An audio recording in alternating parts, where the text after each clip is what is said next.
With the Lakers back in the finals for the first time in 10 years, it seems like this is just another October in LA for the Dodgers. So people aren't really buzzing about them in the postseason. Is this driving you crazy? You know what drives me crazy is that I can't be there. My birthday is Wednesday, and I want to say the last 5 or 6 years, I've spent some either my actual birthday or around my birthday at Chavez Ravine in a playoff circumstance. That's something that I'm happy to spend my money on. You are the biggest Dodger fan in my life. I run into you throughout the year. You're always repping Dodger blue no matter where you go. What would it mean to you if they were able to pull it off this year?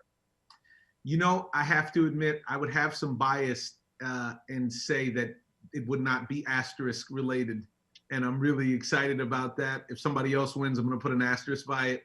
But that's the hypocrite in me. I really, you know what, though? This season, I think part of the reason people aren't buzzing the way that they are about, say, maybe the Lakers or any other event is that the Dodgers season, the baseball season at large, the Major League Baseball season, seemed like it went like that.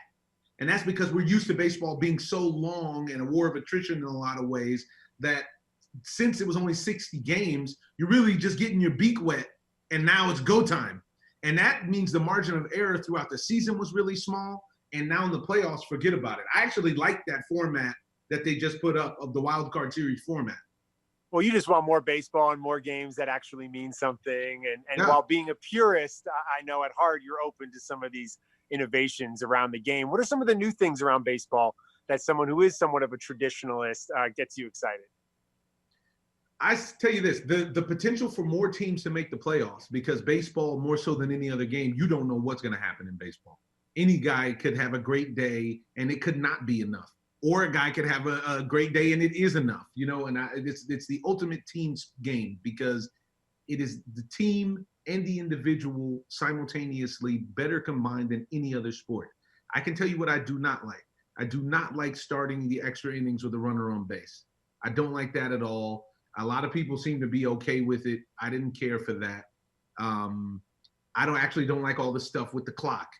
I don't like anything that puts a time on baseball because that's actually what the beauty of the game is about. This is the only sport where we don't play against the clock. We actually play against a set amount of opportunities, which has a mirroring of life that I really like. Now, one thing that I do like is the limit on one-off relief pitchers.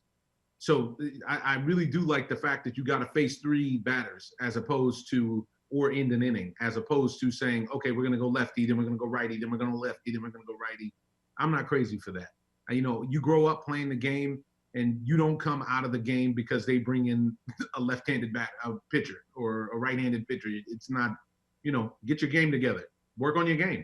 You sound like an old-timey baseball fan. I'm not going to lie. Well, you know what I love? I'll say this.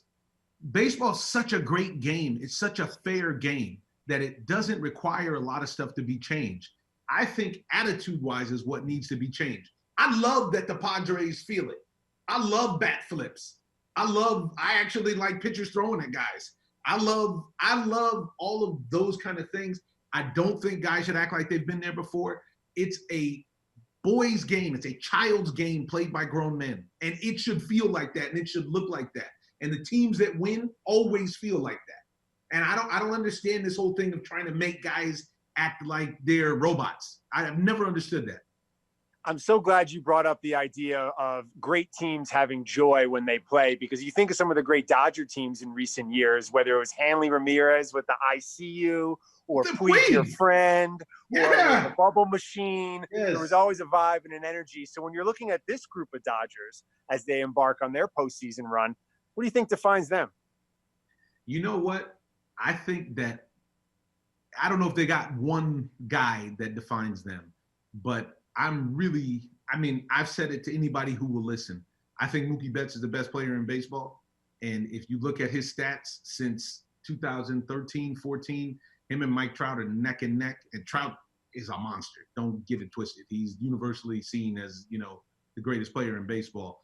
But if you go back and you look at those stats, Mookie is right there. In a lot of ways, he has advantages. In other ways, he's on Trout's heels. And so for me, to see new guys come in and literally lift the team to go with the vets. I don't know if the team has that certain identity, if you will, as far as one guy, say like the Padres have a Tatis, or, you know, he's got bleached hair, he bat flips, you know what I mean, that whole song and dance. But the Dodgers are certainly a team, and you get that feeling that they're a team, that it's on the next man and the next man will step up. Well, it starts with Clayton Kershaw, and to have Always. him and Walker Always. Buehler as the 1-2 going into this series makes me feel really confident as a Dodger fan. We know what it would mean to Clayton, but what would it mean to you as a huge fan of his, seeing you at the ping pong tournament over the years, to see him get over the hump and finally get a World Series? Thing is, outside of being a great guy, Clayton Kershaw is like the LeBron James of baseball, if you will, when it comes to his social activism and who he is as a person, his integrity. I mean, the guy married his high school sweetheart. He's a guy that does everything the right way, besides playing the game the right way.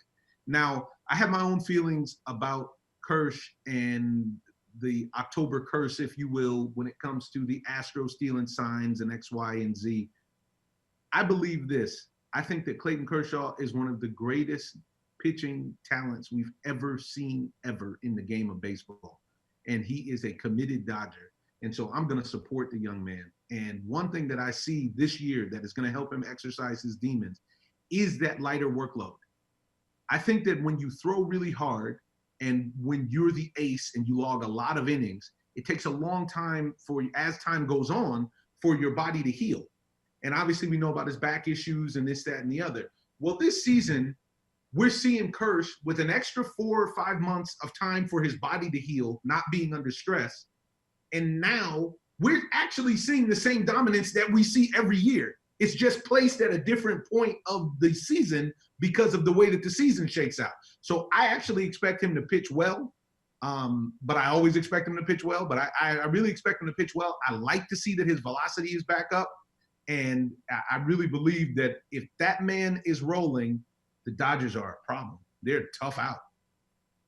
People, of course, know you from your work on screen, so many films and TV shows over the years. However, people don't know, unless you remind them, which you often do, that you were a pretty good baseball player. You made it pretty far on the diamond. I don't remind anybody of that because I didn't get to make it to the show. But if you talk to my friends and people who knew me, they'll let you know that I was a decent baseball player, and you know, I was a guy you wanted on your team, put it like that.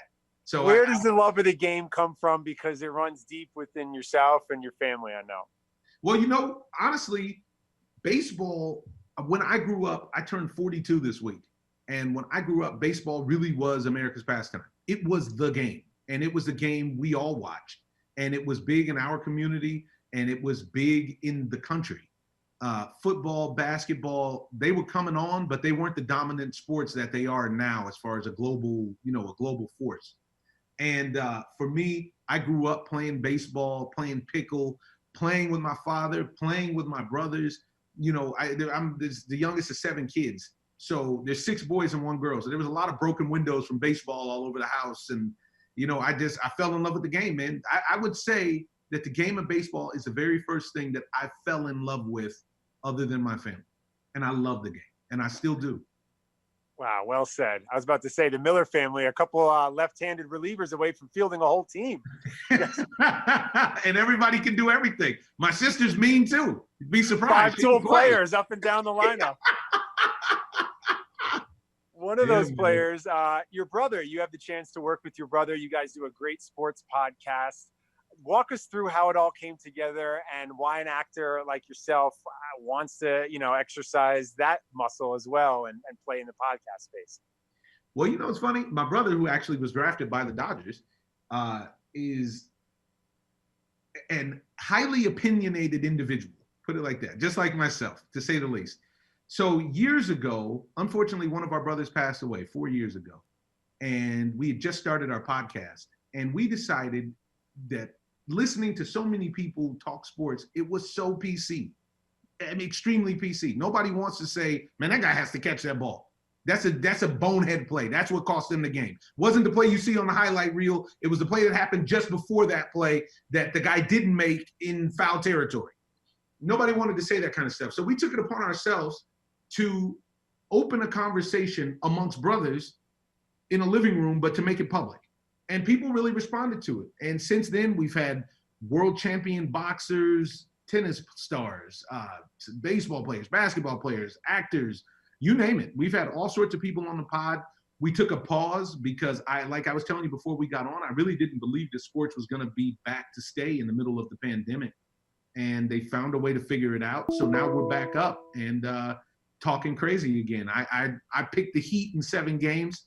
My pick didn't look too good after the first 2 games. I am admittedly a bitter Clipper fan, but the Heat snuck that dub out yesterday, so we'll see what happens.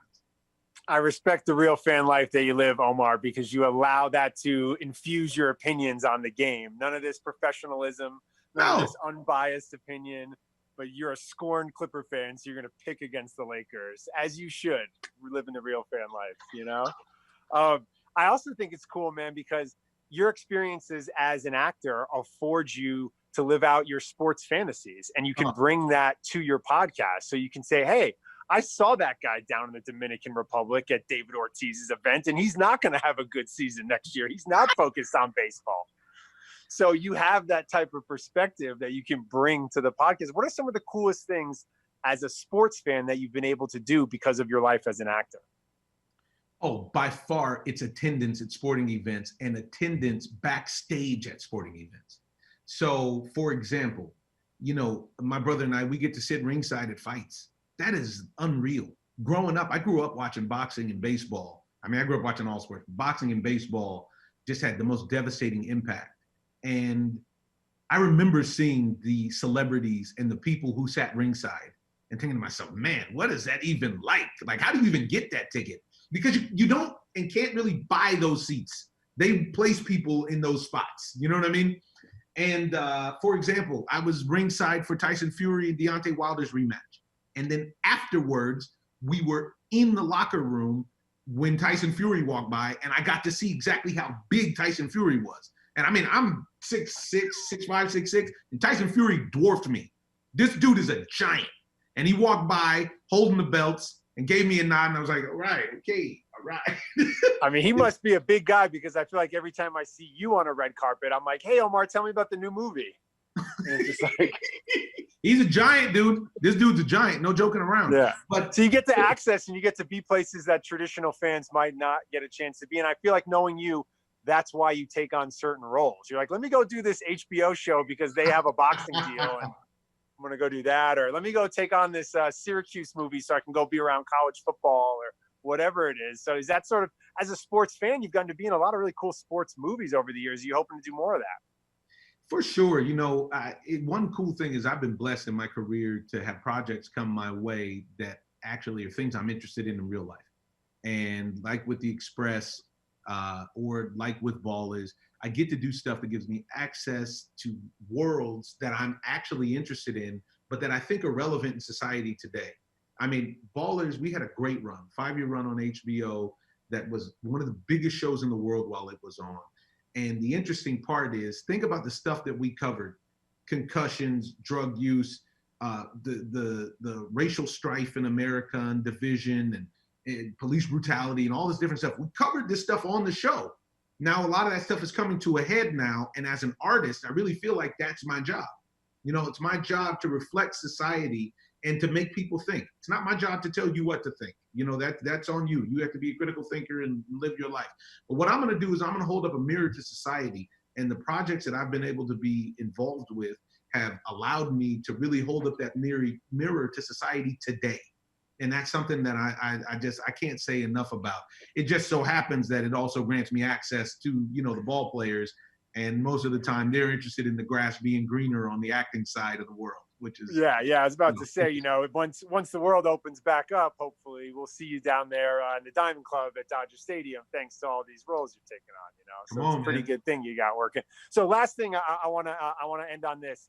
Walk me through, visualize. Actors often visualize a scene, or actors like to kind of rehearse what a moment might be like. Visualize the moment of the Dodgers winning the World Series for the first time in over 30 years. Where will you be? Unfortunately, I won't be at Chavez Ravine. And when I visualize that moment, unfortunately, it mirrors a moment that I actually experienced. which was sitting front row.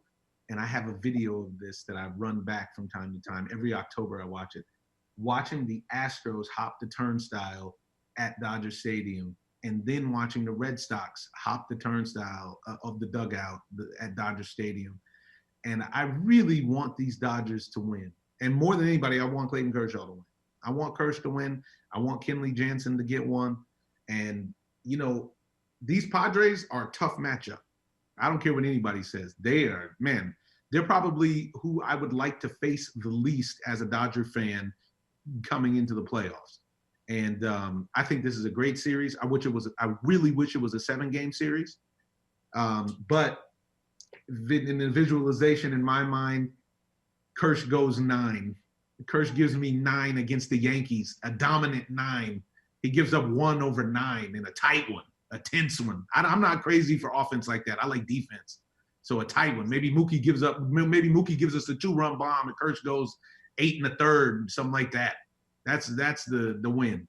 Speaking into existence, Omar, from your lips to God's ears. Great to connect as always and catch up and enjoy the rest of this postseason, man. All right, now. Thanks, Ben. Go Dodgers.